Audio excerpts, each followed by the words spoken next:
Before I dig myself into a deeper hole, I'm simply going to pass you over to the wonderful, the lovely Kate Fox. Big round of applause, Kate Fox!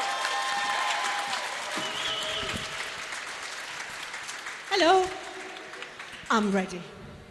Okay, I'm going to start with a poem. It's got a long title. It's a short poem. This is the title, Notes on the Equivalence of Existential Questioning and a Geordie Exclamation. That's the title. This is the poem. Why I?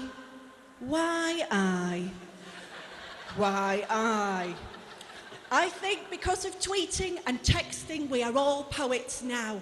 I thought when I grew up in Bradford, I couldn't be a poet. I had to be dead or posh, and I was neither. And in Bradford, our famous people were Donald Neilson, the Black Panther, and Gareth Gates, both of whom are notorious for their very long sentences. Letting that ripple. Haven't got time to let it ripple. I get compared to Pam Ayres, purely I think because I've got a regional accent. I sometimes say I'm like Pam Ayres on drugs but without the drugs. Or like Pam Ayres but more miserable, and like Sylvia Plath but more cheerful. Sylvia Plath, of course, who gassed herself in an oven. I'm like her but without quite so many bees and Nazis. But I do think that everyone can be a poet nowadays, even though Radio 4, I do poems on there, bit elitist. Met for the first time people called Hugh and Torquil and Rupert, actual people with those names. But like the poet laureate Carol Ann Duffy, I want to make poetry more accessible.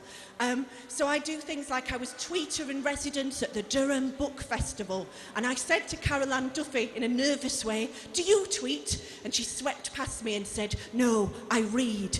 But it didn't put me off. That's a picture of me at her book festival in Manchester, getting teenagers to tweet in a more poetic way. And one of their tweets was, "Her hair is fluffy, it's Carol Ann Duffy." Yes, sweet revenge, and physiologically accurate, as I think you can see from her actual hair.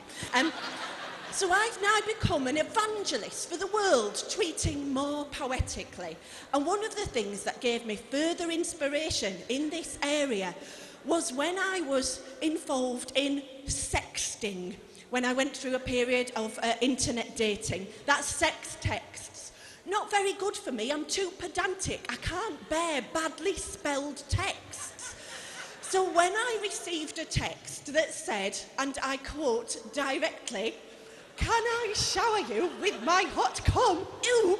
I thought that would help show us how to be more poetic. I should have replied to that person and said, first of all, cum is actually spelt C-O-M-E, not C-U-M.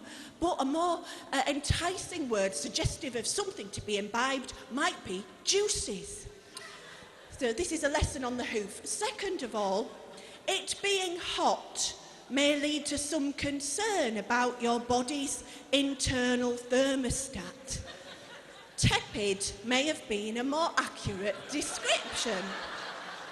So what we would have would be, can I shower you with my tepid juices? Much better, isn't it?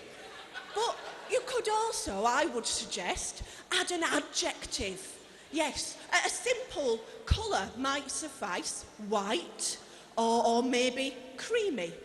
I hope you're taking notes. Fourthly, the word shower may have evoked too voluminous an amount of fluid. Take heart from Nigella Lawson's eloquent culinary vocabulary. Try squirt, or better, drizzle. So, what we would end up with, as an example of a poetic text, may I drizzle you with my tepid, creamy juices? And I know you're all thinking, as I did, the only possible reply to that could be, no. Unpleasant. But nonetheless, I use that as an object lesson and as an example.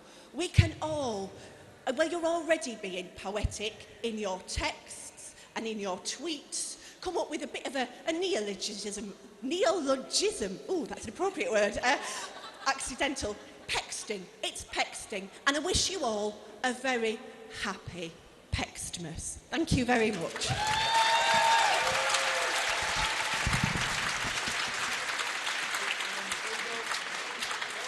Kate, our presentation to you as a thank you for the wonderful work you've done with BettaKultcha. Isn't she wonderful? Kate Fox, thank you.